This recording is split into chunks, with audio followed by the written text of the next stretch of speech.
Hello friends, welcome to ज्ञान सेवा YouTube channel. आपका स्वागत है। आई होप कि आप सभी अच्छे होंगे, शानदार होंगे। दोस्तों, पिछली बार रेलवे साइंस में जो क्वेश्चन आए थे उन्हें हम लोग सॉल्व करेंगे। हालांकि बहुत सारे सेशन अभी आगे हम और भी लेंगे और डेली इस समय वीडियो अपलोड की जाती है, तो आप डेली इस वीडियो को देखते रहें। देखते हैं क्वेश्चनों को और अच्छे से अच्छे क्वेश्चन सेलेक्ट किए गए हैं, तो स्टार्ट करते हैं दोस्तों सेशन को।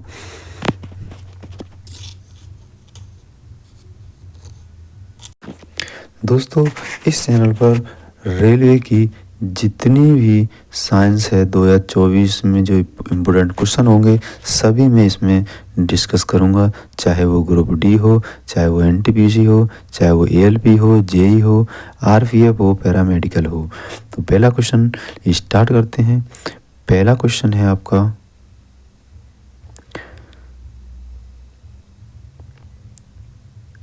पहला क्वेश्चन आपको दे रखा है कि एम्पियर सेकंड किसकी इकाई है। तो दोस्तों, एम्पियर सेकंड आपको पता है कि आवेश की इकाई होती है एम्पियर सेकंड, यानी कि ऑप्शन नंबर मेरा ए बिल्कुल सही है।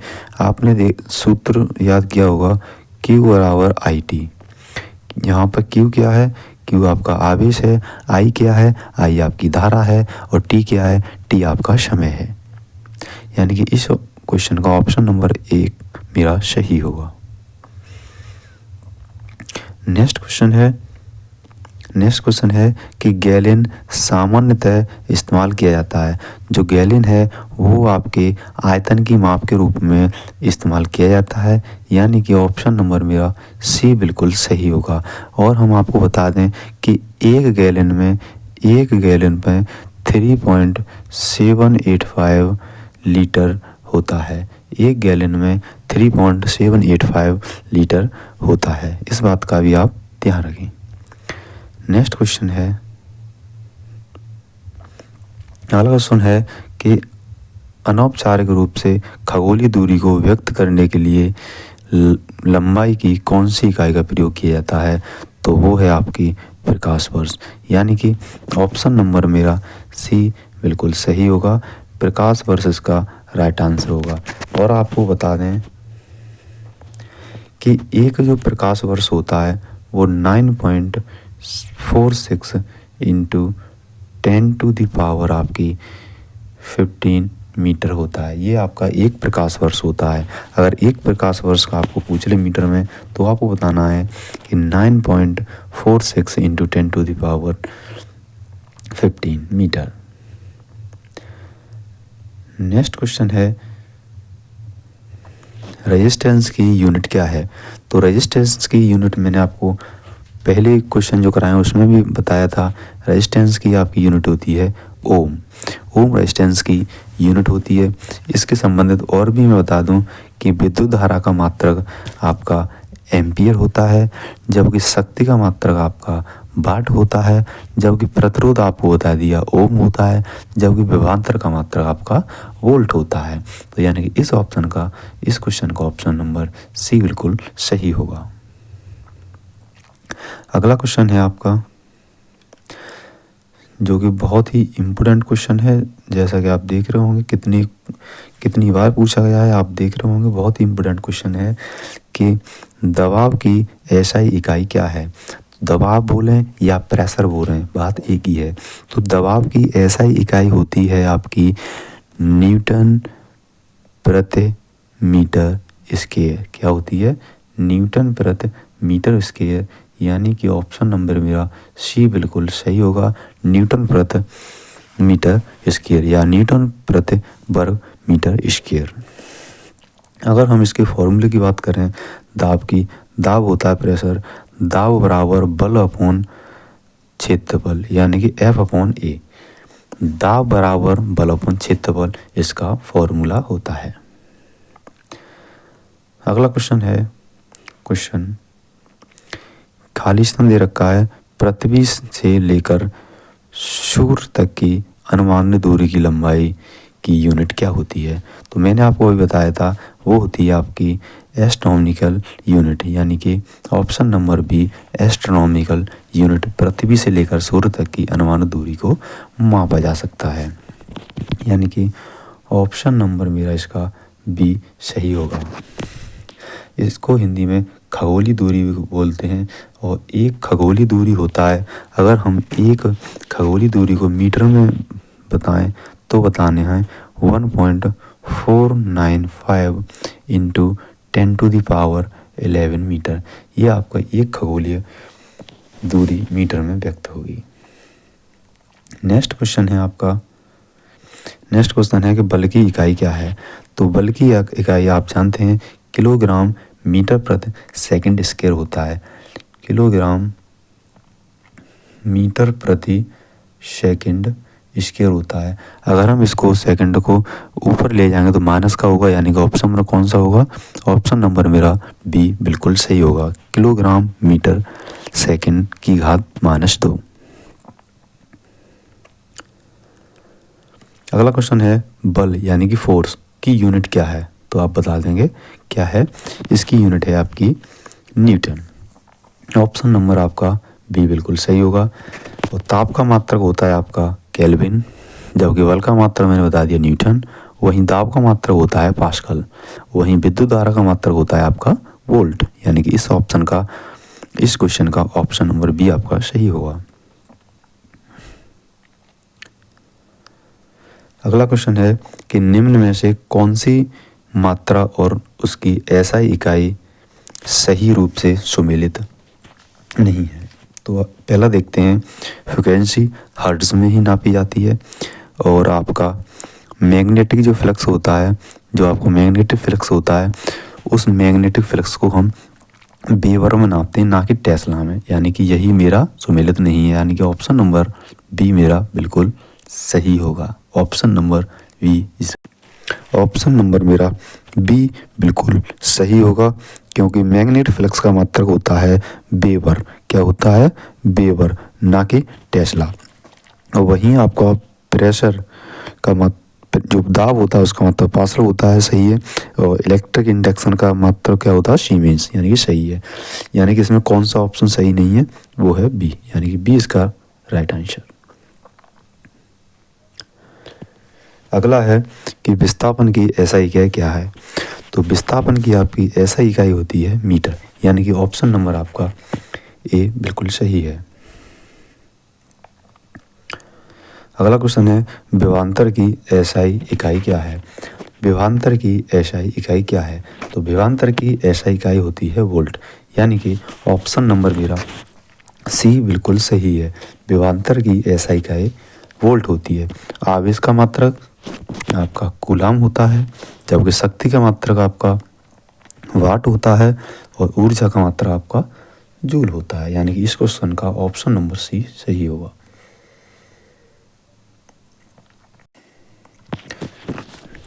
अगला क्वेश्चन है चुंबकीय फ्लक्स की एसआई इकाई क्या है।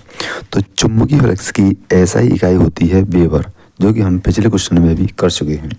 इसका ऑप्शन नंबर डी मेरा सही होगा। जबकि धारिता का मात्रक क्या होता है? फेराड होता है। और प्रेरकत्व का मात्रक होता है हेनरी। दाब का मात्रक होता है पास्कल, और चुंबकीय फ्लक्स आपको वेबर। अगला क्वेश्चन है कि शक्ति की अंतरराष्ट्रीय इकाई है। तो शक्ति की अंतरराष्ट्रीय इकाई होती है वाट, यानी कि ऑप्शन नंबर मेरा ए बिल्कुल सही होगा। एक और बात बताऊं कि एक जूल जो होता है, एक जूल को अगर आपको अर्गों में बताना हो तो 10⁻7 अर्ग होता है। ठीक है, इस बात का भी ध्यान रखना है आपको। अगला क्वेश्चन है कि जी के मान की एसआई इकाई वही है जो त्वरण की मात्रा हो। त्वरण की एसआई इकाई है, यानी कि ऑप्शन नंबर डी मेरा बिल्कुल सही है। यानी जी के मान की एसआई इकाई होती है वही मेरे त्वरण की एसआई इकाई होती है। ऑप्शन नंबर मेरा डी सही होगा। और जो आपका जी का मान होता है वो आपको पता ही है कि 9.8 मीटर प्रति सेकंड इनवर्स सेकंड स्क्वायर होता है। अगला क्वेश्चन है आपका, newton metre square kilogram square की एसआई इकाई है। तो न्यूटन मीटर स्क्वायर और किलोग्राम माइनस की 2 घात की एसआई इकाई, ये किसकी एसआई इकाई होती है? तो ये है आपकी गुरुत्वाकर्षण के सार्वभौमिक नियतांक, यानी कि ऑप्शन नंबर मेरा डी बिल्कुल सही होगा। ये हर एक क्वेश्चन आपके रेलवे एग्जाम किसी न किसी एग्जाम में पूछे हुए हैं। अगला क्वेश्चन है आपका कि प्रतिरोधकता की एसआई क्या है? प्रतिरोधकता की एसआई इकाई क्या है? तो वो होती है आपकी ओम मीटर, यानी कि ऑप्शन नंबर मेरा ए बिल्कुल सही होगा।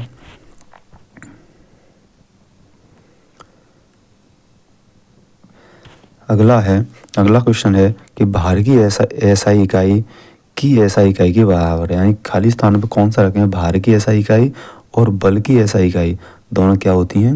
बराबर होती हैं। तो यानी कि ऑप्शन नंबर मेरा सी बिल्कुल सही होगा।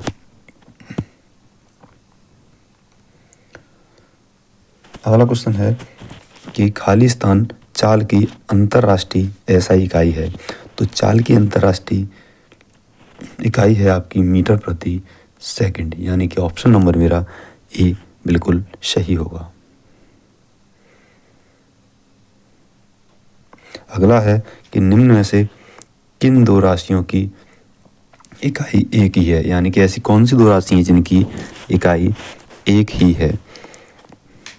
तो आपको बल और उत्क्षेपण बल, इसकी इकाई एक ही होती है, और आपकी बल और भार की भी इकाई एक ही होती है, यानी कि इसका आंसर बी और डी दोनों होंगे। इसके आंसर बी और डी दोनों होंगे।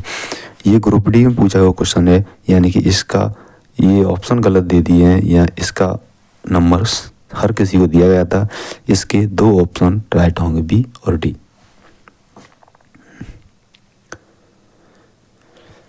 अगला है मीटर प्रति सेकंड स्क्वायर निम्न में से किसकी एसआई इकाई है? तो ये है आपकी त्वरण की एसआई इकाई होती है मीटर प्रति सेकंड स्क्वायर, या मीटर सेकंड की -2 घात। अगला क्वेश्चन है खाली स्थान की इकाई जूल प्रति सेकंड है। तो जूल प्रति सेकंड जो इकाई होती है आपकी, वो होती है शक्ति की, यानी कि ऑप्शन नंबर मेरा डी बिल्कुल सही होगा। शक्ति बराबर होता है कार्य बट्टे समय, यानी कि P बराबर W/T, ये इसका फॉर्मूला होता है शक्ति का। P यहाँ पे शक्ति है, W यहाँ पे कार्य है, T यहाँ पे समय है। अगला क्वेश्चन है कि न्यूटन के मापन की इकाई है। तो न्यूटन बल के मापन की इकाई है, यानी कि ऑप्शन नंबर मेरा बी बिल्कुल सही होगा।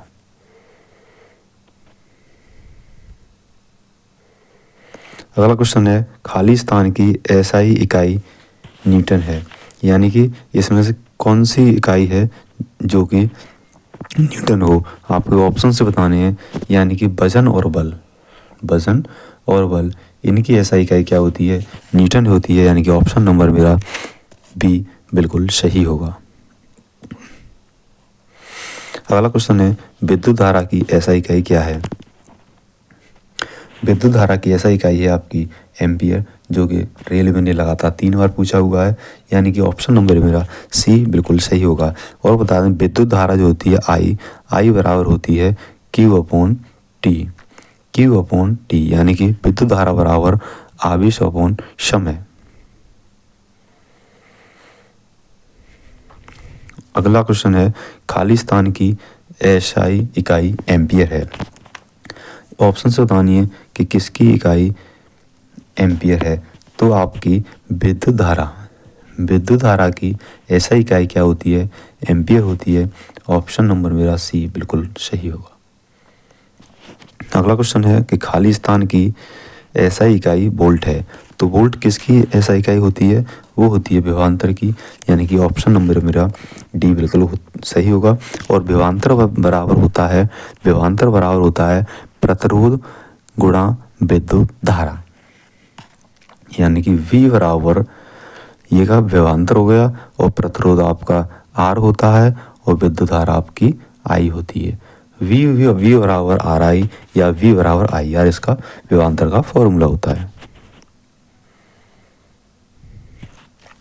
अगला क्वेश्चन है कूलाम किसकी एसआई इकाई है? कूलाम बतानी किसकी एसआई इकाई है?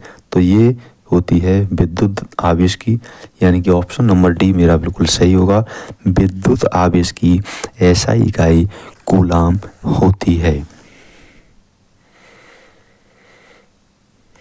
नेक्स्ट क्वेश्चन है त्वरण की एसआई इकाई है। तो त्वरण की एसआई इकाई है मीटर प्रति सेकंड स्क्वायर होती है, यानी कि मीटर सेकंड पे -2 घात, यानी कि ऑप्शन नंबर सी मेरा बिल्कुल सही होगा। अगला क्वेश्चन है कि निम्न में से कौन सी तापमान की एसआई इकाई है? तो तापमान की एसआई इकाई, हालांकि सभी तापमान की ही इकाई है, लेकिन हमें एसआई इकाई बतानी है। गौर करना, हमें क्या बताना है? हमें एसआई इकाई बतानी है। तो एसआई इकाई है इसकी केल्विन, यानी कि ऑप्शन नंबर डी बिल्कुल सही होगा। अगला क्वेश्चन है कि न्यूटन मीटर की घात -2 की अंतर्राष्ट्रीय इकाई है, यानी कि न्यूटन प्रति मीटर स्क्वायर भी से हम लिख सकते हैं। ये किसकी एसआई इकाई है? तो ये है प्रेशर, यानी कि दाब की एसआई इकाई है। दाब बराबर होता है बल बट्टे क्षेत्रफल। अगला क्वेश्चन है भार की एसआई इकाई वही है। भार की एसआई इकाई वही है जो खाली स्थान की एसआई इकाई है, यानी कि भार की और बल की एसआई इकाई एक ही होती है, यानी कि ऑप्शन नंबर मेरा सी बिल्कुल सही होगा। अगला क्वेश्चन है दी गई भौतिक राशियों में से क्या आपेक्षिक राशि नहीं है? यानी दी गई भौतिक राशियों में से आपेक्षिक राशि नहीं है, वो हमें बतानी है। यानी कि समय है वो आपेक्षिक राशि नहीं है।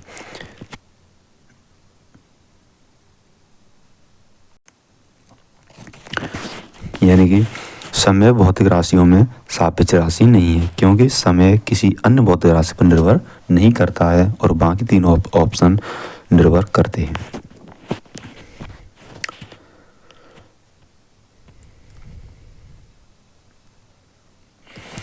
अगला क्वेश्चन है कि निम्न में से किस राशि के लिए मात्रक नहीं है? तो आपेक्षिक जो घनत्व होता है उसका मात्रक नहीं होता है और बाकी तीन का मात्रक है, यानी कि ऑप्शन नंबर मेरा सी बिल्कुल सही होगा। जबकि जो घनत्व का मात्रक होता है, घनत्व का मात्रक किलोग्राम प्रति मीटर की होता है, और जबकि बल का मात्रक न्यूटन होता है और संवेग का मात्रक किलोग्राम मीटर प्रति सेकंड होता है। अगला है कि निम्न में से किस युग्म की इकाइयां समान नहीं है? यानी कि चाल और वेग की इकाई समान होती है, इनकी इकाई समान होती है। कार्य ऊर्जा की इकाई समान होती है। दूरी विस्थापन की इकाई समान होती है, जबकि बल और दाब की इकाई समान नहीं होती है। तो ऑप्शन नंबर मेरा डी बिल्कुल राइट होगा। अगला है 75 क्वेश्चन नंबर कि ओम मीटर की इकाई है। तो ओम मीटर किसकी इकाई है? तो ये प्रतिरोधकता की इकाई है। ऑप्शन नंबर ए मेरा सही होगा। अगला क्वेश्चन है कि मंदन की अंतर्राष्ट्रीय इकाई है। मंदन की अंतर्राष्ट्रीय इकाई है तो वो है आपका मीटर प्रति सेकंड स्क्वायर, यानी कि ऑप्शन नंबर डी मेरा सही होगा, मीटर सेकंड की घात -2।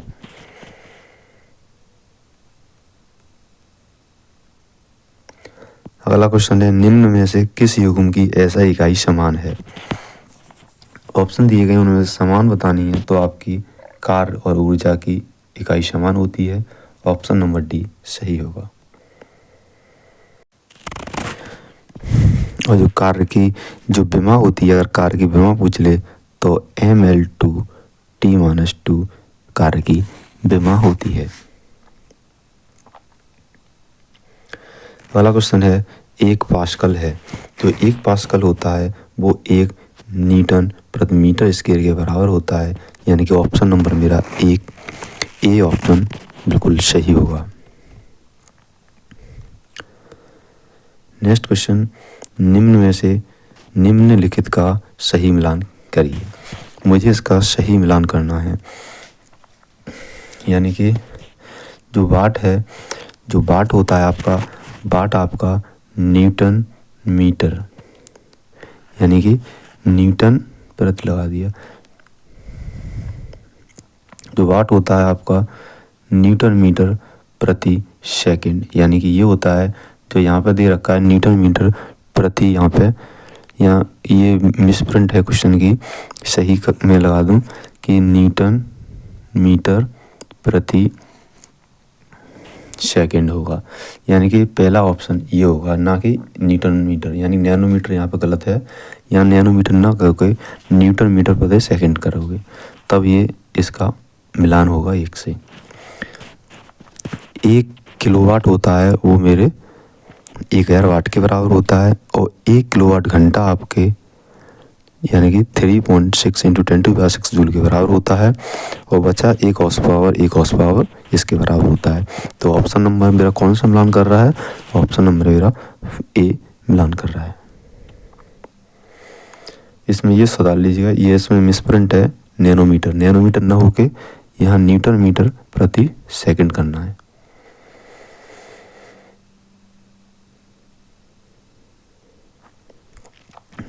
अगला क्वेश्चन है कि विद्युत धारा की अंतर्राष्ट्रीय एसआई इकाई क्या होती है? विद्युत धारा की अंतर्राष्ट्रीय एसआई इकाई क्या होती है? तो वो होती है एम्पियर, यानी कि ऑप्शन नंबर मेरा बी बिल्कुल सही होगा।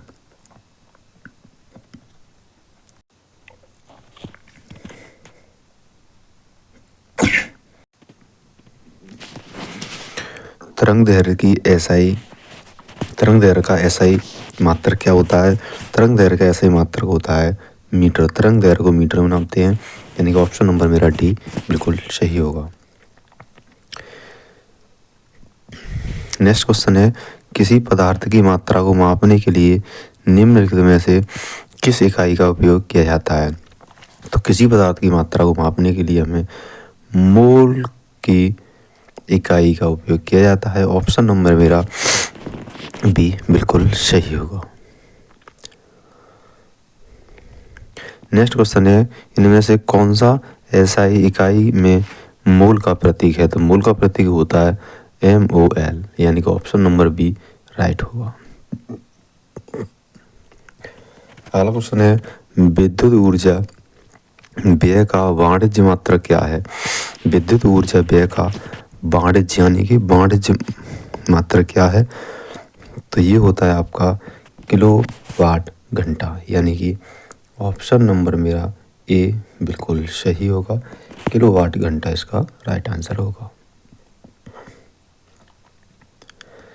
अगला क्वेश्चन है, मात्रक कूलम प्रति सेकंड का दूसरा नाम क्या है?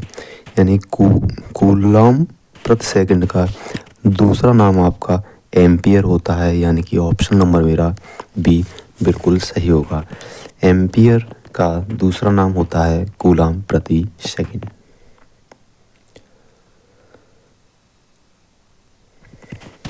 अगला है, तरंग वेग का एसआई मात्रक क्या है? तरंग वेग का एसआई मात्रक होता है मीटर प्रति सेकंड, यानी कि ऑप्शन नंबर मेरा बी बिल्कुल सही है। अगला क्वेश्चन है, ध्वनि प्रदूषण मापा जाता है। ध्वनि प्रदूषण आपका डेसिबल में मापा जाता है, यानी कि ऑप्शन नंबर ए बिल्कुल सही होगा। नेक्स्ट क्वेश्चन है, नेक्स्ट और लास्ट क्वेश्चन है इसका, यानी कि हमने इस मात्रक चैप्टर के 88 क्वेश्चन सॉल्व किए हैं, यानी कि रेलवे में जितने भी क्वेश्चन पूछे गए हैं हमने 2 video part first part second के माध्यम से डिस्कस किए हैं। उम्मीद करता हूँ इसी क्वेश्चनों में से आगामी परीक्षाओं में भी क्वेश्चन मिल जाएंगे। तो ध्वनि की प्रबलता खाली स्थान में मापी जा सकती है। किस में नापी जा सकती है? डेसिबल में, यानी कि ऑप्शन नंबर सी बिल्कुल सही होगा। ध्वनि की प्रबलता या तीव्रता डेसिबल में मापी जाती है। और मैं आपको बता दूं कि ध्वनि तरंग अनुदैर्घ्य यांत्रिक तरंगें होती है। कैसी होती हैं? अनुदैर्घ्य यांत्रिक तरंगें होती हैं। और ध्वनि जो तरंगें होती हुई उसकी आवृत्ति 20 हर्ट्ज से 20,000 हर्ट्ज तक होती है, इनके बीच में होती हैं। और वायु में ध्वनि की चाल जो होती है, वायु में, हवा में जो चाल होती है वो आपकी 332 मीटर प्रति सेकंड होती है। ये भी ध्यान रखना कि वायु में ध्वनि की चाल कितनी होती है? 332 मीटर प्रति सेकंड होती है। उम्मीद करता हूँ कि आपको ये सेशन पसंद आया होगा। अगर आपको रेलवे संबंधी और कोई भी परीक्षा संबंधी कोई अध्ययन सामग्री चाहिए तो हमारे टेलीग्राम चैनल ज्ञान सेवा को आप ज्वाइन करें, जिसमें आपको स्टडी मटेरियल मिल जाएगा। इसकी लिंक आपको टेलीग्राम की वीडियो डिस्कशन में दी गई है। मिलते हैं नेक्स्ट वीडियो में, तब तक के लिए जय हिंद।